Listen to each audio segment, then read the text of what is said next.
Good morning guys, कैसे हो तुम लोग? मुझे कमेंट्स में बताओ। और ये है biology one day strategy, detailed one time revision, exam tips and tricks. So video पे वॉच करना, बहुत मजा आने वाला है। और बहुत से स्टूडेंट्स अभी भी वीडियो को लाइक एंड सब्सक्राइब नहीं कर रहे हैं। सो स्टूडेंट्स अभी वीडियो को लाइक करके चैनल को भी प्लीज सब्सक्राइब कर लो।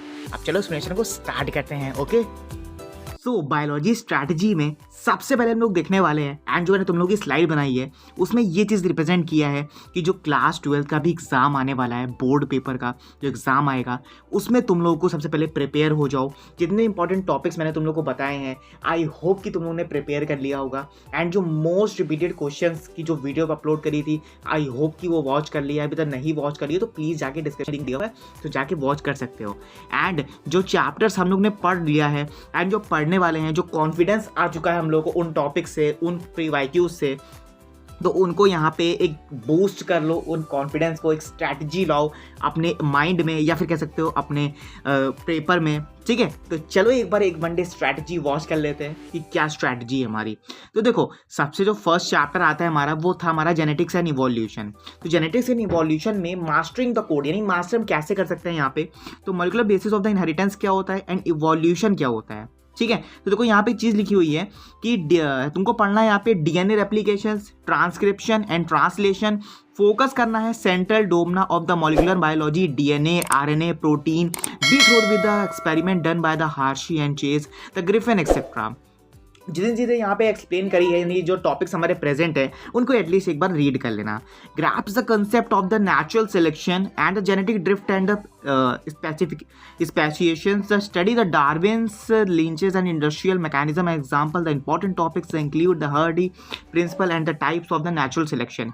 यहाँ पर जितने टॉपिक एक्सप्लेन करे हैं, जितने टॉपिक मेंशंस हैं, उनको यहाँ पे इवोल्यूशंस के साथ में अच्छे से प्रेजेंट करके डिटेल में एक्सप्लेन करके लिखना, क्योंकि बायो के पेपर में तुमको मार्क्स, यानी जितना तुम लिखोगे उसी के मार्क्स मिलेंगे एंड अदर कोई मार्क्स नहीं मिलेंगे। ठीक है, तो ईजिली डिटेल में एक्सप्लेन करके लिखना। ठीक है, फिर देखो लास्ट में एक टॉपिक लिखा है मैंने कि जेनेटिक इवोल्यूशन में तुमको यहाँ पे बैकबोन ऑफ बायोलॉजी पता होनी चाहिए। ठीक है, मेक श्योर यू अंडरस्टैंड, तुमको पता होना चाहिए कि तुम्हारे जो कंसेप्ट हैं और टॉपिक्स के बारे में जो तुम्हें अप्लाई किए हैं प्रॉब्लम्स में, ठीक है, वो चीज़ क्लियर होनी चाहिए। यहाँ पे तुमको हेल्प मिलेगी स्कोरिंग ऑफ एग्जाम, यानी एग्जाम में तुम अच्छे से अच्छे स्कोर कर सकते हो। लेकिन यहाँ पे एक strong base of future studies in biology. आगे के लिए ध्यान रखो कि अच्छे से प्रिपेयर करो बायोलॉजी, क्योंकि आगे जो आने वाले एग्जाम्स है तुम्हारे, जैसे नीट हो गया, सीयूईटी हो गया, तो उसमें तुमको यहाँ पे एक प्रिपरेशन मिल सकती है। अभी से बता दे रहा हूँ इसलिए क्योंकि भाई अच्छे से अगर पढ़ लोगे तो वही सेम चीज़ सीयूईटी या नीट में भी चलेगी। ठीक है, एंड सीयूईटी नीट का तुम लोग को वीडियो अगर चाहिए तो डिस्क्रिप्शन नहीं, एटलीस्ट तुम लोग कॉमेंट में जाके अपना क्वेश्चन टाइप कर देना एंड वहाँ पे तुम लोग को सोल्यूशन मिल जाएगा। ओके, अब चलो आगे बढ़ते हैं। फिर देखो आगे जो हमारा चैप्टर आता है वो आता है हमारे यहाँ पे human reproduction, understanding the life beginnings. ठीक है, तो इसमें तुम लोग को पढ़ना है यहाँ पे मेल रिप्रोडक्टिव ऑर्गन क्या होता है, फीमेल रिप्रोडक्टिव सिस्टम क्या होता है, रिप्रोडक्टिव हेल्थ क्या होती है। तो इसमें जो तुम्हारे टॉपिक्स आते हैं वो आता है तुम्हारा structure and functions of the testes. Structure क्या होता है, उसके फंक्शंस क्या होते हैं टेस्टीज के, वो चीज़ पता होनी चाहिए। ठीक है, what's the differences and the associated glands क्या होते हैं। फोकस करना तुमको यहाँ पे spermatogenesis and the hormonal control, hormonal कैसे कंट्रोल होता है वो चीज़ पता होनी चाहिए। देखो स्ट्रक्चर को 5 और 6 टाइम प्रैक्टिस कर लेना, सारे जो नेम्स मेंशन होते हैं उन चीज़ को प्रैक्टिस कर लेना। ठीक है, कि कोई भी डिफिकल्टी आए या फिर कोई भी एक भूलने के चांसेस ना क्रिएट हो वहाँ पे पेपर के टाइम पे, क्योंकि ऐसा बहुत होता है। बहुत से स्टूडेंट्स के साथ मैंने देखा है कि बहुत से स्टूडेंट्स के साथ ये चीज़ होती है कि वहाँ पे जाके भूल जाते हैं पेपर के टाइम पे, वो ये चीज़ होती है। ठीक है, ये चीज़ ट्रू है, तो एटलीस्ट 5 मिनट्स के टाइम प्रैक्टिस कर लेना। अब बात करें यहाँ पे फीमेल रिप्रोडक्टिव ऑर्गन की, तो यहाँ पे स्ट्रक्चर पता होनी चाहिए, फंक्शन ऑफ ओवेरीज, ठीक है, fallopian tubes and the uterus and understand the oogenesis, the menstrual cycle and hormonal regulations क्या होता है। तो ये सब चीज़ें तुम लोग को डिटेल में पता होनी चाहिए एंड टॉपिक्स के साथ में, यानी इनके डेफिनेशंस के साथ में अच्छे से डिटेल में एक्सप्लेन करके लिखना कॉपी में। ठीक है, और कॉपी में कोई कट वट मत कर देना, क्योंकि कॉपी एकदम सीरियल वाइज रखना, क्योंकि जब एग्जामिनर कॉपी चेक करता है तो उसको एक word to word and write to write कह सकते हो, या फिर कह सकते हो लाइन टू लाइन तुम लोगों को यहाँ पे आंसर रिप्रेजेंट करना होता है। ठीक है, तो ईजिली अच्छे से एक्सप्लेन करना। फिर देखो बात करें यहाँ पे हम रिप्रोडक्टिव हेल्थ की, तो देखो यहाँ पे मेंशन किया है, यहाँ पे methods of the conception of the management of the infertility, discuss the sexually transmitted diseases their the prevention. तो ये सब चीज़ें डिटेल में पता होनी चाहिए। एंड यहाँ पे कैसे हम यहाँ पे मैनेजमेंट ऑफ इंटेंसिटी करते हैं, यहाँ पे सेक्सुअली ट्रांसमिटेड डिसीजेस क्या होती है, वो चीज़ पता होनी चाहिए। ठीक है, फिर देखो पॉइंट लिखा हुआ है यहाँ पे, reproduction is a fundamental process. Reproduction तुम्हारी फंडामेंटल प्रोसेस है बायोलॉजी में। जो चैप्टर हमने डील्स करे हैं यहाँ पे और डिटेल्स में, जो हमने हाउ ह्यूमंस प्रोड्यूस के बारे में हर चीज़ को पढ़ रखी है, एक फॉर्मेशन पढ़ रखा है गैमेट्स का, जो डेवलपमेंट पढ़ रखा है हमने, न्यू इंडिविजुअली जो हमने डेवलपमेंट कर रखा है, वो चीज़ पता होनी चाहिए एकदम क्लियर वे में। एंड अंडरस्टैंड करो, यानी ध्यान से अच्छी पढ़ो कि स्कोर कर सको तुम लोग अच्छे से अच्छे मार्क्स। ठीक है, चलो आगे बढ़ते हैं। फिर देखो आगे जो हमारी स्लाइड आती है वो आती है हमारे यहाँ पे ecology and environment other the interconnected world. ठीक है, देखो इकोसिस्टम क्या होता है, सबसे पहले तो ये पढ़ लेना अच्छे से। बायोडाइवर्सिटी क्या होती है, इन्वायरमेंटल इश्यूज क्या क्या होते हैं। अब बात करें यहाँ पे इकोसिस्टम की, तो इकोसिस्टम में तुम लोग को पता होनी चाहिए कंपोनेंट्स क्या क्या हैं, स्ट्रक्चर्स क्या क्या हैं, and the functions of the ecosystem, functions क्या क्या होते हैं इकोसिस्टम के। फोकस करो कि एनर्जी फ्लो होगी कि नहीं होगी, फूड चेन क्या होता है, इकोलॉजिकल पिरामिड्स क्या होते हैं, वो चीज़ डिटेल में पता होनी चाहिए। एकदम डिटेल में हर चीज़ पढ़ लेना है, डिटेल में लिख के आना। ठीक है, तो अच्छे से अच्छे मार्क्स मिलेंगे। फिर बात करें यहाँ पे इंपॉर्टेंस बायोडाइवर्सिटी में, तो बायोडाइवर्सिटी में लोग पता होना चाहिए यहाँ पे importance of threats and the conservation strategy, discuss the hotspot natural parks and sanctuaries. तो बायोडाइवर्सिटी में ये सब चीज़ें एक्सप्लेन कर देना अच्छे से। ठीक है, एनवायरमेंटल इशूज़ की अगर बात करें तो pollution, global warming and ozone depletion, understand the causes of the effect, कौन कौन से कॉजेज ऑफ इफेक्ट क्या होते हैं वो चीज़ पता होनी चाहिए। एंड कंट्रोल मीजर, कैसे हम यहाँ पे मेजरिंग ऑफ कंट्रोल मीजर्स कैसे करते हैं, वो चीज़ भी पता होनी चाहिए। ठीक है, एनवायरमेंटल इशूज़ के साथ में। फिर देखो बात करें यहाँ पे इकोलॉजी एंड एनवायरमेंट टीचर्स, कैसे हम टीच कर सकते हैं about the delicate the balance in nature, nature कैसे बैलेंस होगा हमारा। ठीक है, इंपॉर्टेंट टू अंडरस्टैंड, सबसे जो चीज़ें इंपॉर्टेंट वाली चीज़ें हैं वो अंडरस्टैंड को पता होनी चाहिए। ठीक है, the interaction with in the ecosystem, interaction भी क्रिएट होगा यहाँ पे ecosystem, the impact of the human activities, कैसे ह्यूमन एक्टिविटीज़ कर रहे हैं इन्वायरमेंट के थ्रू। ठीक है, आइडेंटिफाई करो इस सब चीज़ों के बारे में, threads and propose the sustainable solutions, और सस्टेनेबल सॉल्यूशंस के बारे में डिटेल में हर चीज़ लिखना। देखो डिटेल वर्ड इसलिए यूज़ कर रहा हूँ ना, डिटेल वर्ड थोड़ा सा बहुत ज़्यादा ईजी वर्ड है, बट वहाँ पे अगर राइट करना होगा ना ये सब, तो बहुत ज़्यादा डिफिकल्टी क्रिएट होती है। ठीक है, तो हर चीज़ डिटेल में एक बार एक्सप्लेन कर लेना।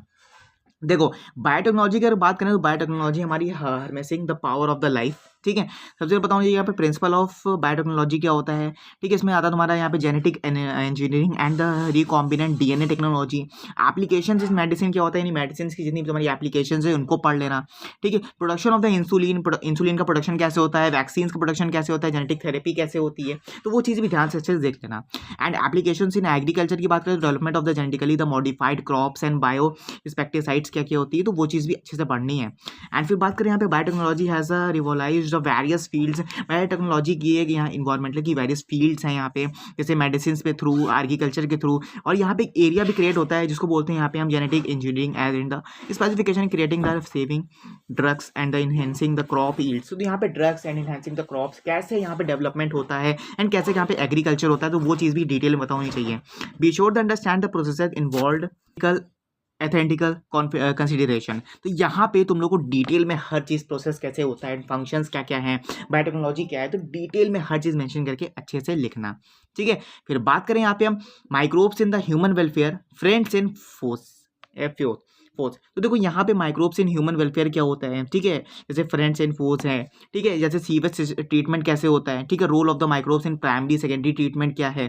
ठीक है, बायोगैस प्रोडक्शन कैसे हो गया, यानी मेथेनो gas and there the role of the biogas generation. Household products में जैसे तुम्हारा microbes in curd, cheese and bread making, ये सब चीज़ें कैसे होती हैं ह्यूमन वेलफेयर में, अच्छे से डिटेल में पता होना चाहिए। अभी भी नहीं पता है तो एटलीस्ट पढ़ लो अभी भी।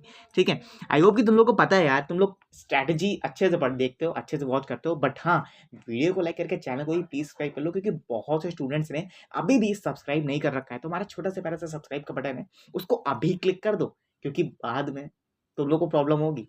ठीक है, अब भैया क्या प्रॉब्लम होगी, अरे प्लीज सब्सक्राइब कर लो ना अभी, क्योंकि बोर्ड्स है भाई, तुम लोग को बोर्ड्स के लिए कर लो सब्सक्राइब। चलो वापस से ट्रैक पे आते हैं। देखो ट्रैक की अगर बात करें आप, तो microbes are not just diseases. Microbes कोई डिसीज नहीं है, एक कॉजिंग एजेंट भी नहीं है, बट यहाँ पे क्रूशियल रोल, यहाँ पे various aspects of human welfare के बारे में अच्छे से बताता है। इस चैप्टर के बारे में हमको हेल्प मिलती है कि importance of microbes in everyday life में क्या क्या चीज़ें हो रही हैं, हाउस होल्ड जो प्रोडक्ट्स हैं हमारे, या इन्वायरमेंटल प्रोसेस होती है हमारी, वो कैसे हम स्टडी के साथ में, हर डिटेल के साथ में हम कैसे पढ़ते चले आ रहे हैं, यानी कैसे बढ़ते चले आ रहे हैं, हर चीज़ देखते हैं, फेस करते चले आ रहे हैं। तो वो चीज़ एटलीस्ट हम लोग को यहाँ पे मेंशन होती है।